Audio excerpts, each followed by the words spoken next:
perkebunan kopi, terus ada perkebunan karet, kapas. Mungkin kalian sering lihat ya perkebunan-perkebunan tersebut.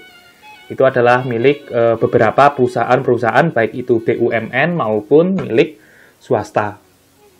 Nah, perusahaan-perusahaan perkebunan itu sebenarnya sudah ada sejak pemerintahan masa Belanda. Sudah lama banget sebenarnya ada perkebunan-perkebunan itu. Nah, terus kondisinya itu seperti apa sih pada masa dulu? Terus sistemnya juga seperti apa? Nah, untuk itu mari kita simak penjelasan berikut di materi dominasi pemerintahan Belanda di Indonesia. Setelah kembali ke tangan Belanda, tanah Hindia atau Indonesia itu dipimpin oleh badan disebut dengan Komisaris Jenderal yang dibentuk oleh Pangeran Willem ke-6. Nah, Komisaris Jenderal ini dipimpin oleh 3 orang, yaitu Cornelis Theodosius Eot sebagai ketua, dan ada Arnold Ardian Boykes, yaitu anggota, dan juga Alexander Gerard Philip Baron van der Capellen. Nah, pada masa pemerintahan mereka, itu mengadopsi kebijakan-kebijakan yang pernah diterapkan oleh Thomas Stamford Raffles, yaitu liberal, dan sistemnya adalah sistem sewa tanah dan pajak uang.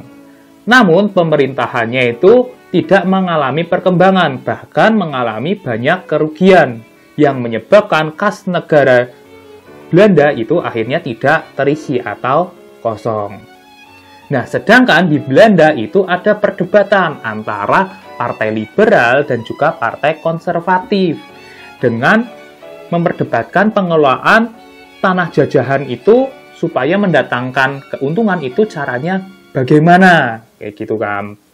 Nah, kaum liberal menginginkan bahwa tanah jajahan itu diserahkan ke pihak swasta atau para pengusaha. Pemerintah nggak usah ikut campur. Namun, kaum konservatif itu menginginkan bahwa tanah jajahan itu dikelola oleh pemerintah langsung, supaya keuntungannya itu langsung ke pemerintah, bukan ke pengusaha. Nah, supaya mendapatkan jalan tengah, para komisaris jenderal ini akhirnya menerapkan kedua-duanya, namun tidak berjalan dengan lancar. Nah, waktu itu Van der Capellen kemudian ditunjuk sebagai gubernur jenderal. Namun pada masa pemerintahannya sangat tidak menguntungkan bagi rakyat jajahan, seperti menarik pajak, dan akhirnya mendorong mereka melakukan yang namanya perlawanan. Hingga banyak sekali perlawanan-perlawanan pada masa komisaris jenderal, seperti perlawanan Diponegoro, Padri, dan lain sebagainya, yang menambah krisis pemerintah Belanda. Nah, pada perkembangannya, pemerintah Belanda terus mencari solusi untuk mengatasi krisis ekonomi mereka. Berbagai ahli dan juga berbagai tokoh masyarakat itu saling mengeluarkan pendapat kepada Raja Belanda. Salah satunya adalah Johannes van den Bosch, yang berpendapat pada tahun 1829 kepada Raja Belanda. Pendapatnya menyatakan bahwa untuk mendapatkan keuntungan, maka tanah jajahan itu harus dikelola dengan cara ditanami tanaman ekspor yang laku di pasaran Eropa. Dan penanamannya itu harus dilakukan secara paksa. Nah, sistemnya ini disebut dengan tanam paksa atau Kalverstelsel.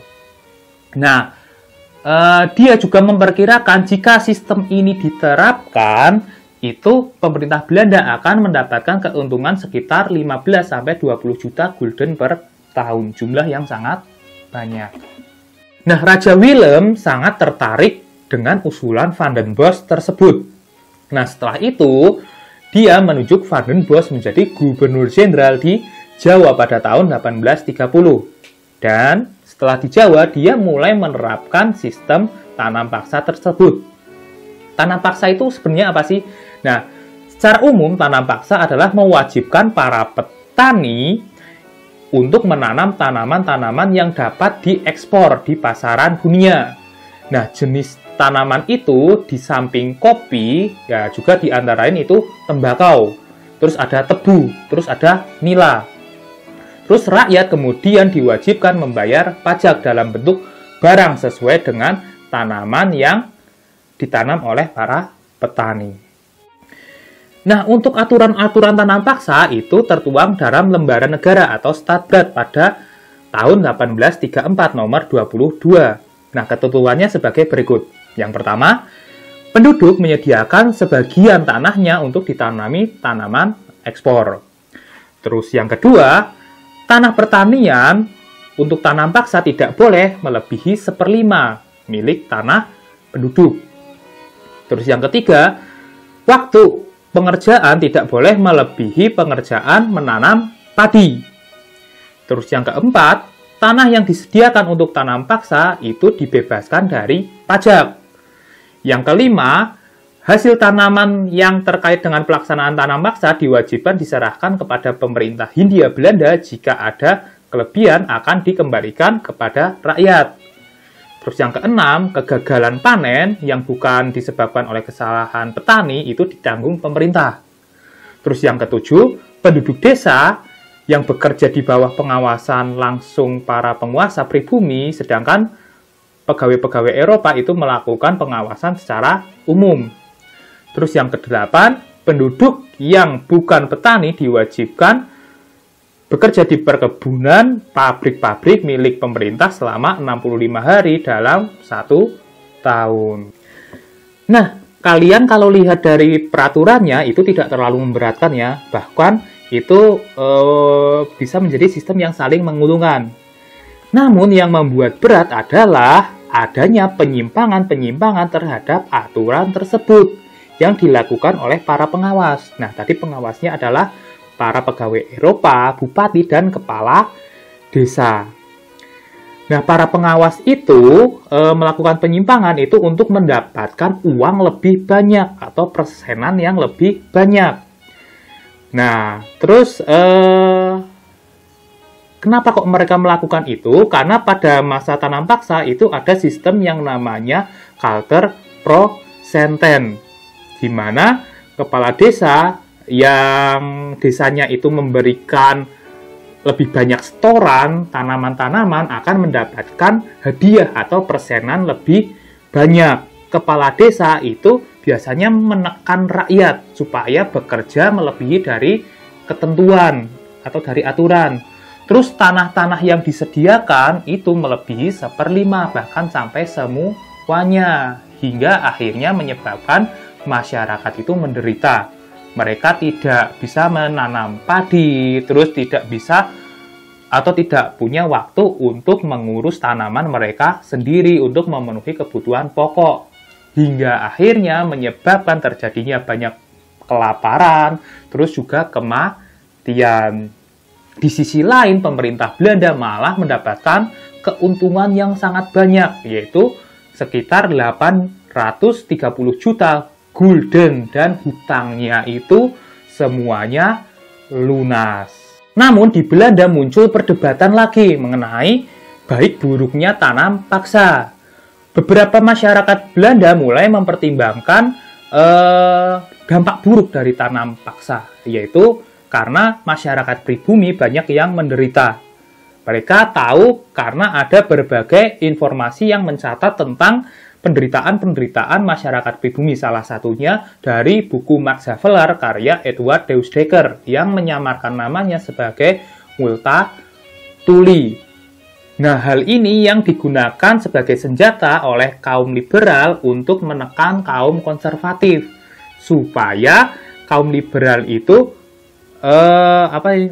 bisa menerapkan sistem ekonomi liberal atau tanah jajahan itu diserahkan kepada pihak swasta atau para pengusaha, kayak gitu, supaya ya peran pemerintah itu dalam ekonomi itu berkurang, itu kan. Dan kaum liberal itu menilai ketika nanti sistem ekonomi liberal diterapkan, itu masyarakat itu akan jauh lebih bebas menanam tanaman-tanaman yang mereka suka, dan para pengusaha-pengusaha itu dapat menanamkan modalnya di Indonesia. Kemenangan kaum liberal dan para pengusaha mulai terlihat ketika ada Traktat Sumatera yang ditandatangani tahun 1871. Di dalam Traktat Sumatera itu isinya adalah Belanda itu diberi kebebasan untuk meluaskan daerahnya sampai ke Aceh.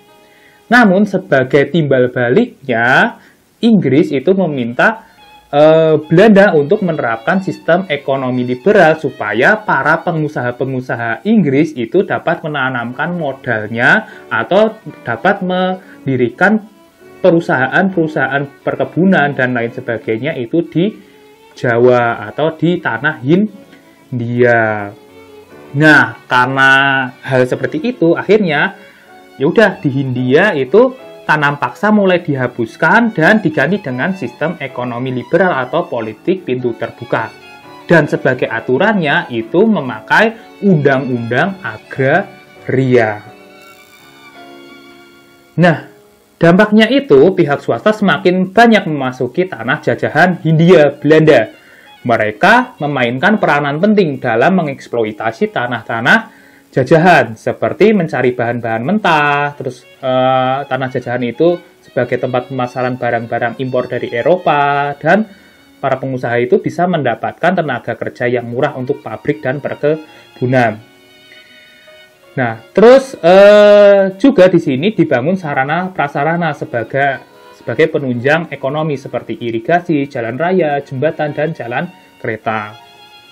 Namun pelaksanaan di ekonomi liberal juga tidak mengubah nasib orang-orang pribumi.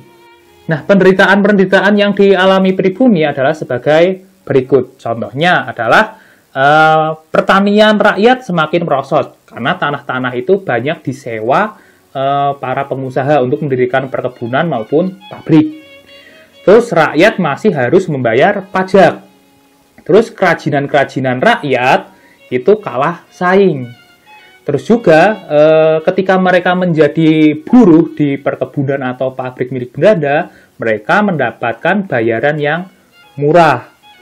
Gitu. Jadi untuk mencukupi kebutuhan pokok tidak tercukupi.